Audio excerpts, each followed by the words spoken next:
Alright, I've shot this video I think 3 or 4 times and I just can't get the audio to come through with the drone. I did a video on a car that had a lot of damage, mice related, due to it sitting, and unfortunately this is my personal pickup and we've lived here for probably about 7-8 years, and it sat probably about 2 or 3 years before I brought it here, so it's probably been sitting 10 years. I'm almost embarrassed to say that. This is a 1989 four-wheel drive, as you can obviously see there, B2600i. So it's a 2.6 liter real Mazda. This isn't a Ford Ranger. A lot of the later model ones were Rangers, just, you know, badged as a Mazda.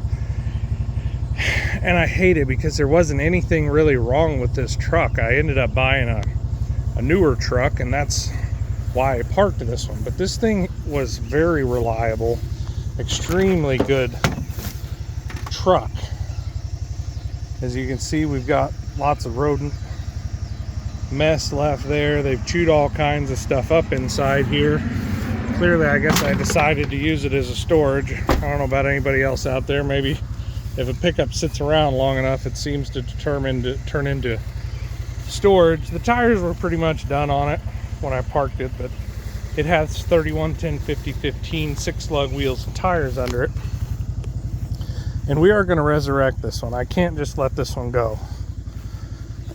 That was a bad decision on my part to park it and just let it go and deteriorate like this. As you can see, that one is almost down in the ground there. It's basically being consumed by the ground. I'm sure something's living under it.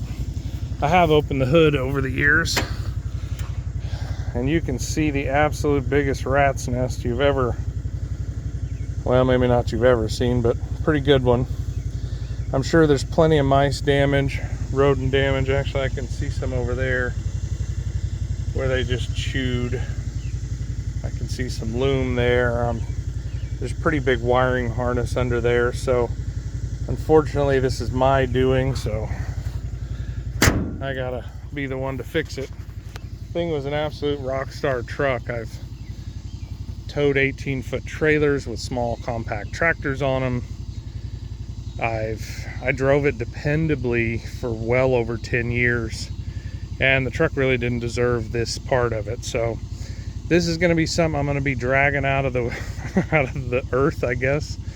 You know, the crazy thing is, right before I parked it, I think I had put new axles under it, new fuel tank, new probably fuel pump and sending unit, and you know, I just parked it because I got a newer vehicle. I thought I'd get back to it, and then life happened. So this is what happens, and this is some of the collateral damage. But this truck has got a lot of sentimental value to me, but it's also, they don't build trucks really like this anymore. Full frame, you know, high and low, four-wheel drive, just an absolute stud workhorse.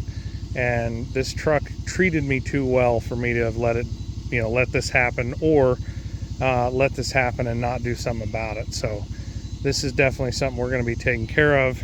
I wanted to mainly document this for myself, but this is stage one, and we're going to get started on it here in probably the next month or so and try and get this thing back up to where at least it's running under its own power. Obviously some new tires under it to make sure they're in good shape. I imagine we'll have to go through the brake system on it. I had already put a clutch in it. We'll see whether that's still any good or not.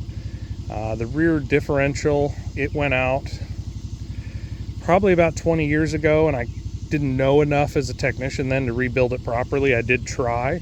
I still have it, but I ended up buying a salvage differential that was wrong gear ratio and just not using the full-wheel drive. So that needs to be addressed. She's got a lot that she needs, but we'll get there and we'll get it back on the road.